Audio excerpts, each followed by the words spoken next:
13. White box testing. White box testing is a method of software testing that tests internal structure of application as opposed to its functionality. In white box testing, an internal perspective of system as well as programming skills are used to design test cases, evaluate all logical conditions, find whether true or not, evaluate all loops to check their boundaries, evaluate all internal data structure to confirm their validity. अब जैसे कि black box testing था, चूँकि black box testing users के perspective point of view से conduct किया जाता है, ठीक है। उसमें कोई भी internal source code, implementation, internal structure of the codes, इन चीज़ों पर कंसर्न नहीं किया जाता। लेकिन वाइट बॉक्स testing में you have to concern the internal structure, source code, implementation, all the logical conditions, loops. So you have to keep in mind all these things and conduct different test cases for them. तो इसको white box testing इसलिए कहा जाता है क्योंकि जैसे ही input दिया जाता है तो अंदर एक प्रोग्राम किस तरह से एग्जीक्यूट, किस सीक्वेंस में एग्जीक्यूट हो रहा है, वो कौन कौन से लॉजिकल कंडीशन से गुजरता है, कौन कौन से लूप से गुजरता है, ठीक है। इन सब की एक डेवलपर को खबर होती है, तब जाकर एक आउटपुट प्रोड्यूस होता है। तो यूनिट टेस्टिंग और इंटीग्रेशन टेस्टिंग जो है, और जो वैलिडेशन टेस्टिंग में जो अल्फा टेस्टिंग है, that is white box testing, क्योंकि ये developers perspective point of view से कंडक्ट किया जाता है। तो वाइट बॉक्स टेस्टिंग जो है वो दो तरह के टेस्टिंग परफॉर्म करता है, एक वो बेसिस पार्ट टेस्टिंग और दूसरा control structure testing. Basis path testing क्या होता है? बेसिस पाथ टेस्टिंग वो टेस्टिंग है in which all the possible paths are examine in a module और ए प्रोग्राम के, एक प्रोग्राम और एक मॉड्यूल में कितने पॉसिबल पाथ्स हैं, अगर ट्रू हुआ तो किस पाथ से गुजरना है, फॉल्स हुआ एक कंडीशन तो किस पाथ से गुजरना है, ठीक है। तो उसके लिए एक फ्लो ग्राफ नोटेशन पहले ड्रॉ किया जाता है जिसमें लॉजिकल कंडीशंस मालूम किए जाते हैं कि एक मॉड्यूल सीक्वेंस में किस तरह से एग्जीक्यूट होगा, ठीक है। फिर अगर वो let's suppose if else condition आया तो इफ़ हुआ तो ऐसे एग्जीक्यूट होगा, एल्स हुआ तो ऐसे एग्जीक्यूट होगा, ठीक है। फिर डू वाइल कंडीशन को एग्जामिन किया जाएगा, क्योंकि डू वाइल वो कंडीशन है जब तक वो ट्रू ना हो, ठीक है, तो वो आइट्रेटिवली रिपीट होगा। जब फॉल्स हो जाता है तो फिर फॉल्स हो जाता है तो then while do will execute and that some switch cases, ठीक है। इन केसेस में से जो भी ट्रू हुआ, ठीक है, तो उसी के अकॉर्डिंग आउटपुट को प्रोड्यूस किया जाएगा, ठीक है। फ्लो ग्राफ नोटेशन के बाद फ्लो चार्ट ड्रॉ किया जाता है। फ्लो चार्ट क्या होता है कि flow chart actually represents the work flow process of a program, ठीक है, जिसमें एक स्टेप बाय स्टेप सीक्वेंस होता है, स्टेप बाय स्टेप एक इंस्ट्रक्शन ने किस तरह से एग्जीक्यूट हुआ। तो लेट्स सपोज अगर कंडीशन स्टेटमेंट नंबर 1 है, उसके बाद 2 एग्जीक्यूट होगा, उसके बाद 3 एग्जीक्यूट होगा। अब ये जो है, ये वाला नोटेशन जो है, ये मैंने आपको पहले भी समझाया था कि ये डिसीजन को रिप्रेजेंट्स करता है। This represents the statement and this represents the decision, ठीक है। तो नंबर 3 पे डिसीजन हो रही है, ठीक है, कि 6 पे जाएगा या 4 पे जाएगा। लेट्स सपोज 6 पे जा रहा है, तो 6 के बाद 6 ने कहाँ पे जाना है? 7 पे जाएगा, 9 पे जाएगा, राइट, फिर 10 पे जाएगा और फिर 1 पे जाएगा, और फिर 1 के बाद 11। अगर लेट्स सपोज 3 के बाद 6 पे गया, 6 के बाद 8, 9, देन 10, देन 1 एंड देन 11। अगर 3 ने लेट्स सपोज 4 को चूज किया तो 4, 5 एंड 10, 1 एंड देन 11, ठीक है। तो इस फ्लो चार्ट के बाद जो है फ्लो ग्राफ ड्रॉ किया जाता है, कंट्रोल फ्लो ग्राफ जिसे कहते हैं। तो कंट्रोल फ्लो ग्राफ क्या होता है कि it control flow graph represent all possible paths in a module, कि कितने पॉसिबल पाथ्स है एक मॉड्यूल में, राइट। क्या लेट्स सपोज नंबर 1 हुआ तो नंबर 1 के बाद कोई भी ऑप्शन नहीं है, 2 और 3 ही एग्जीक्यूट होगा, ठीक है। 2 एंड 3 के बाद फिर 6 के बाद फिर या तो वो 7 पे जाएगा या 8 पे जाएगा, दोनों के बाद वो हर हालत में 9 पे आएगा, 9 ने 10 पर जाना है, 10 ने 1 पर जाना है, 1 ने 11 पर आना है। इस तरह 2 3 के बाद 4 पे आएगा और 4 5 के बाद कोई भी जो है तो कोई पाथ नहीं है, डायरेक्टली वो 10 पे आएगा, फिर 1 पे जाएगा और फिर 11 पे जाएगा। ठीक है, तो फ्लो ग्राफ जो है ये पाथ्स हमें यहाँ पे डिस्प्ले हो रही हैं। ठीक है, और ये फ्लो ग्राफ जो है ये फ्लो चार्ट के बाद ही ड्रॉ किया जाता है। फिर इंडिपेंडेंट प्रोग्राम पाथ। ठीक है, इंडिपेंडेंट प्रोग्राम यानी ये वो पाथ, प्रोग्रामिंग पाथ है, अगर लेट्स सपोज कोई कंडीशन ट्रू और फॉल्स हो तो हर हालत में एक ना एक पाथ ने ज़रूर ट्रैवर्स होना है, कम से कम एक दफ़ा होना है, लेकिन ज़रूर होना है। ठीक है, तो फिर फ्लो ग्राफ के बाद इंडिपेंडेंट प्रोग्रामिंग पाथ जो हैं वो फाइंड आउट किए जाते हैं कि पाथ कितने हैं। तो एक तो 1 to 1 ही है, दूसरा बात पाथ नंबर 2 है। ठीक है, कि 1 के बाद 2 3 then 6 then 8 then 9 then 10 right, then 1 and then 11। तो ये पाथ नंबर 1 हुआ, सॉरी 2। फिर पाथ नंबर 3 कौन सा है कि एक 1 2 3 6 8 9 10 1 एंड देन 11। फिर पाथ नंबर 4 है, पाथ नंबर 4 में 1 2 3 6 7 9 10 1 एंड देन 11 राइट। तो इस तरह से कितने पाथ्स आए हमारे पास? 4 पाथ्स आए। और इस तरह से हमारे पास कितने रीजन्स आए? This is reason number 1, this is reason number 2, this is reason number 3 and this is reason number 4।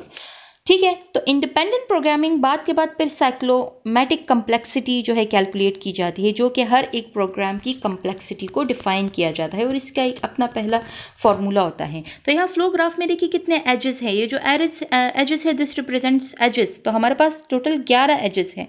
Nodes कितने हैं? टोटल 9 नोड्स हैं हमारे पास। ठीक है, तो साइक्लोमैटिक कॉम्प्लेक्सिटी किस तरह कैलकुलेट होती है, यानी 11 edges minus 9 nodes plus 2 is equals to 4। ठीक है, नंबर ऑफ प्रेडिकेट नोड्स हमारे पास कितने हैं? प्रेडिकेट नोड्स वो वाले नोड्स होते हैं यानी जो हमारे पास 1 है, 2 3 है और 6 है, यानी एक तो 1 हुआ, इसके बाद 2 3 है।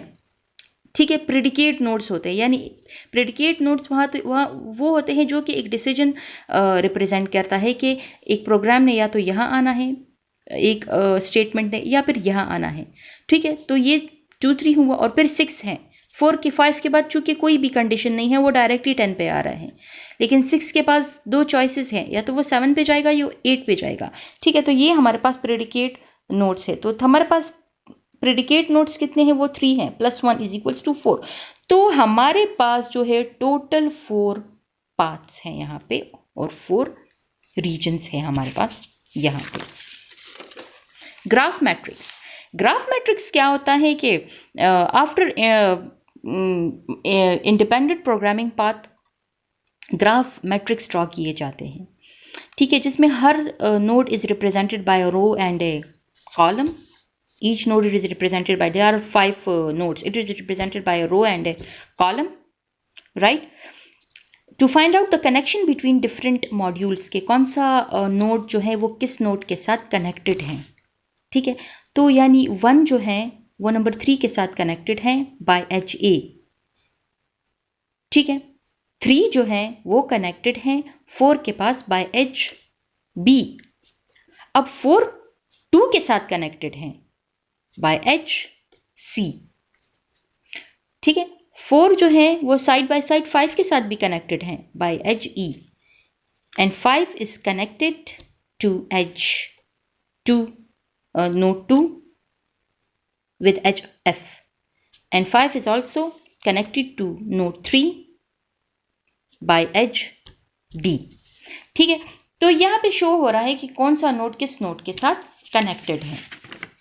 इस नोड को आप एक ऑब्जेक्ट या एक मॉड्यूल भी कंसिडर कर सकते हैं। Then control structure testing. अब जैसे बेसिस पाथ टेस्टिंग था, सारी टेस्टिंग पाथ से रिलेटेड हो रही है। कंट्रोल स्ट्रक्चर टेस्टिंग में क्या होता है, you have to check the correction in some logical conditions, right कि कितने लॉजिकल कंडीशन हैं, different expressions, operators, boolean expressions, इन सब को जो है कंट्रोल स्ट्रक्चर में टेस्ट किया जाता है। तो पहला है कंडीशन टेस्टिंग। तो condition testing conducted to ensure the logical condition and decision statements are free from error. तो लॉजिकल कंडीशन में डिफरेंट रिलेशनल एक्सप्रेशंस हुए कि जैसे E1 OP E2। तो E1 इन E2 और क्या है, ये अरिथमेटिक ऑपरेशंस हैं, एक्सप्रेशंस है, जबकि OP is operator, different relational operator, ठीक है। तो this represents not operator and E1 is arithmetic expression. Compound conditions E1 and E2 और E2 एंड E3, ठीक है। तो E1 और E2 और E3 जो है ये अरिथमेटिक ऑपरेशंस हैं, जैसे कि एंड और ये डैश, दिस इज और ऑपरेटर्स, ठीक है। तो डिफरेंट कंडीशन टेस्टिंग होती है और इसमें different relational expressions, Boolean expressions, arithmetic operations, arithmetic operators, ठीक है, इन सबको कंसिडर किया जाता है। Data flow testing. Data flow testing में डिफरेंट वेरिएबल्स और उन वेरिएबल्स से रिलेटेड जो वैल्यूज़ उसको असाइन होती हैं, ठीक है, कि लेट सपोज किसी वेरिएबल को एक वैल्यू असाइन की गई है और फिर उसके बाद उस वैल्यू ने किस किस पाथ को फॉलो करके एग्जीक्यूट होना है, ठीक है। तो इसमें सारा वैल्यूज़ और वेरिएबल से रिलेटेड टेस्टिंग होती है। या लेट सपोज रीड XY, ठीक है, इसको जो वैल्यू असाइन की गई है x को 7 एंड y को 5। अगर let suppose if x greater than y, so 7 greater than 5, ठीक है, तो statement number 3 a which is x plus 1, so 7 plus 1 a is equals to 8, इसको डिस्प्ले करो। else अगर x smaller than y है तो फिर कौन सा statement, number 4 a is equals to y minus 1। Let suppose x 3 है, so 3 is smaller than y means 3 smaller than 5, ठीक है। तो फिर a is equals to y minus 1, so a 5 minus 1, a is equals to 4, फिर print 4, right. तो इस तरह की ये डाटा फ्लो टेस्टिंग है कि जो वेरिएबल्स है, वेरिएबल्स को जो वैल्यूज़ असाइन हुई है तो इसने किस तरह से डिक्लेयर होना है, ठीक है। तो पहले 1 नंबर स्टेटमेंट, उसके बाद 2 नंबर स्टेटमेंट होगा 2 नंबर स्टेटमेंट के बाद 3 होगा, ठीक है, उसके बाद फिर 5। अगर 3 करेक्ट नहीं हुआ तो फिर 2 के बाद डायरेक्टली जो है 3 एग्जीक्यूट नहीं होगा, 4 होगा और फिर दैट इज प्रिंट ए, वही ए की वैल्यू को प्रिंट करो। Loop testing. लूप टेस्टिंग होती है। अब लूप क्या है, you know that loop repeats an instruction until the condition becomes true or false। तब तक रिपीट होगा जब तक कि कोई कंडीशन ट्रू या फॉल्स ना हो जाए। तो लूप टेस्टिंग में जो सबसे सिंपल टेस्टिंग होती है that is while loop and do while loop है। तो वाइल लूप में पहले कंडीशन टेस्ट किया जाता है, फिर स्टेटमेंट, फिर ये आइटरेशंस को रिपीट करते हैं, जबकि डू वाइल में पहले स्टेटमेंट एग्जीक्यूट होता है, उसके बाद कंडीशन को वेरीफाई किया जाता है। नेस्टेड लूप क्या है, a loop inside another loop is called a nested loop. तो पहले इनर लूप टेस्ट किए जाते हैं, ठीक है, वो ट्रू है तो इनर लूप ही एग्जीक्यूट होगा। अगर इनर लूप ट्रू नहीं है तो उसके बाद आउटर लूप एग्जीक्यूट होगा। कॉन्कैटिनेटेड लूप्स। कॉन्कैटिनेटेड लूप्स क्या है कि ये देखिए बहुत सारे सिंपल लूप्स को कंबाइन किया गया है, just one after another, so the other loop will be executed just after the previous loops terminates, ठीक है। जब एक लूप ख़त्म हो जाए डायरेक्टली दूसरा एग्जीक्यूट होता है, तीसरा, चौथा and so on. Concatenated loops. Concatenated loops क्या है, यानी अनस्ट्रक्चर्ड लूप, इसका कोई स्ट्रक्चर नहीं होता, कोई भी लूप कहीं से आकर घुस सकता है, ठीक है। तो दिस इज अनस्ट्रक्चर्ड लूप। तो this is about the white box testing, and remember that unit and integration testing are white box testing.